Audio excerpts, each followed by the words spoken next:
Hello, everybody.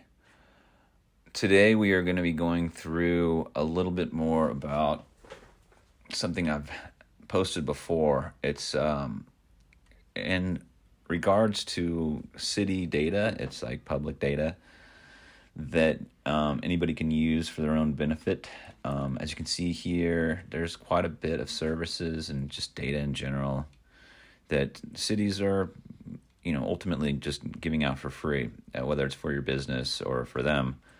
It's all something that you can acquire. Mayor of Phoenix came to my college when I was a few years back, and I was just there as an alumni listening to him talk, and he said that this was available for Phoenix as well. And so I checked it out, and he's absolutely right.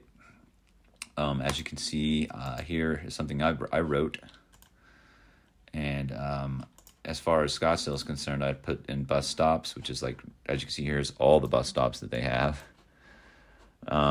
which I think is kind of, easy if you don't know the street. You can kind of figure it out. And when you click it, I'm using,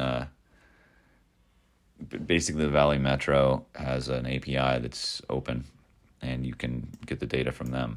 And then you can kind of work with the data that's from the city and coordinate something that you'd like. As you can see, also I have trails that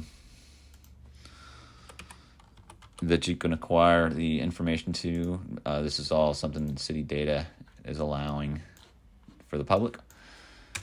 And anything from another thing would be, like, let's say the parks. They make little polygons around the map, and I'm just using Google Maps. So you got to go to Google and make a developer account, so you can have you can utilize the APIs for their map if you generate a key for yourself. And so if you go into Google Developer and start looking around, you'll find the Maps API. But they have a really easy walkthrough of how to use all this stuff too. And what I do want to show, it's also kind of interesting, is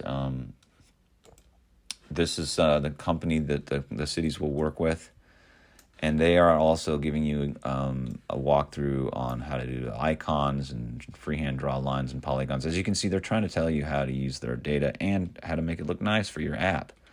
So they encourage you to practice and improve your craft. So someday somebody will hire you, or you can write your own software and hire yourself and make some money. I think this is great. As you can see, it's not. I'm not really doing anything new. This is the Valley Metro, and we can go over to Maps and Schedules, and as you can see, I'm going to dial in on, let's say, for instance, this is my app, where it's bus stops, and let's go to the Route 81. You can type in streets or the bus number, doesn't matter. And here's all the routes for 81. And as you can see, I just pick it, and it's going to tell me the one I picked is going to be available at this time, so on and so forth. And in theirs, as you can see here, let's go the 81 as well. And this is our guy. So they got a couple different options. It takes a little bit longer to load, but they've got this down here, and it kind of does the same thing. I would recommend, if you went closer to what I had, I'd go to Route Map. And as you can see, they have all the details. So this is the interesting point that I'm going to point out. This is how they operate and how to look for how it's done. So we'll go through network, and let's zoom into one of these spots, kind of similar to what we just did a second ago. And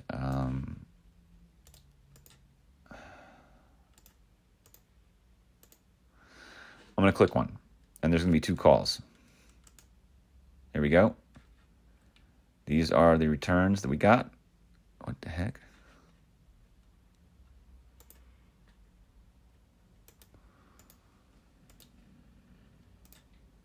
Weird. Let's try it again. Why is it not showing my...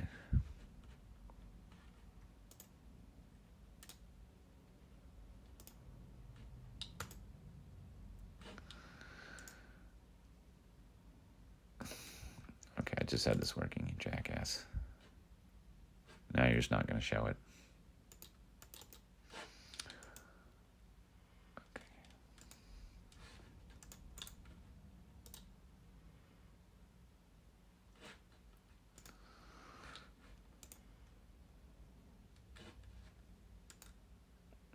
Here are our two calls. Okay, so pay attention to these two calls here. What we're doing is we're initially firing off stops include and query code 1504. That is the stop number, as you can see here. And in the response, we are going to find this number here, 2974. So I'm going to do a quick Control F. And 2974. Okay. So here we are. It's saying these two match. ID of that one is 2974. Let's make that second call. Now, when we go out and we start doing the response for that call in particular, pay close attention to these. These are very close to each other. Let's do a Control F, Control Copy, Control F.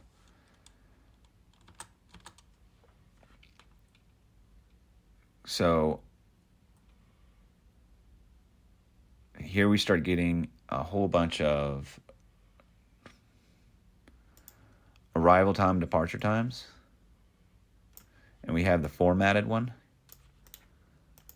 So arrival format. All these details down here, as we can see, there's 10 of them. Those are the ones that got listed here. So it's not too big of a deal. They're not hiding this from the public. There's no token that needs to be verified to make sure that you're logged in user. This is free, and this is something they've allowed you to do. If they wanted it hidden, they would have hidden it. And the beauty about it is it's a great thing to do if you don't have anything, going on and you're trying to keep your skills sharp. You just start playing with it. And as you can see, that's what I've done exactly here. In my React app here, I'm acquiring my bus stops.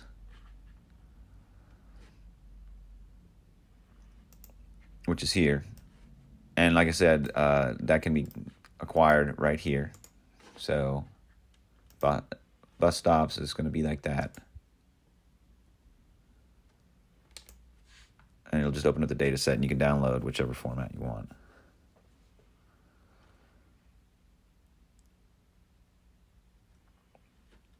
And we can go through, this is the visual of the details of all the stops, but they can also just give you the straight up data.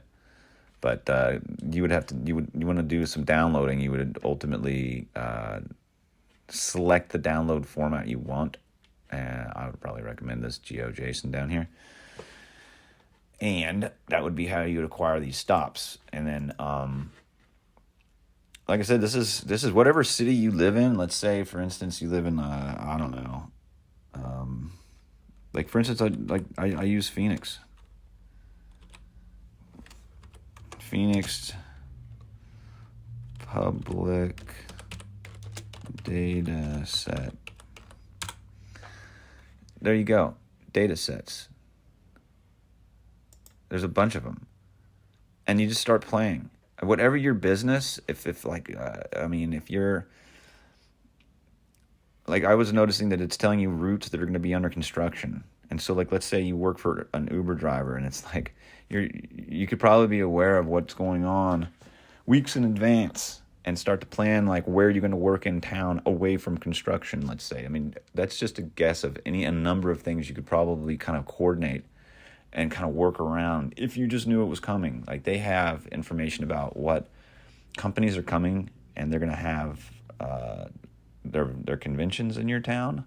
So ultimately, if you're going to advertise and reach out to companies saying, hey, I know you're coming in my town, we've got homes to rent for the weekend and things like that. These are all things that you can coordinate if you knew about it. So like I said, I feel like every city has this, and you'd be a fool not to play around and just be aware of what's going on. Especially like if you're looking into buying a new home. I mean, just if you're not even writing an app, you can find out like, is it a good neighborhood? Is how many times has the police been called? So yeah, these are helpful for everybody. And personally, I use this all the time. It works on my phone and it's fast. So as you can see here, let me get phone view. Yeah. So and I can just type in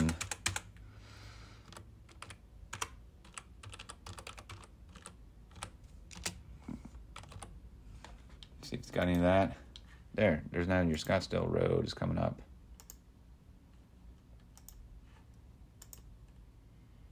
There we go. So,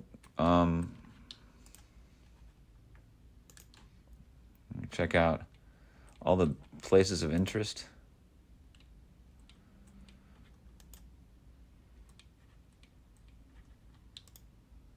So these are all, worthwhile places you wanted to see in town and know a little bit about them, let's say. So like, let's say you're coming to a town and you don't know anything about it.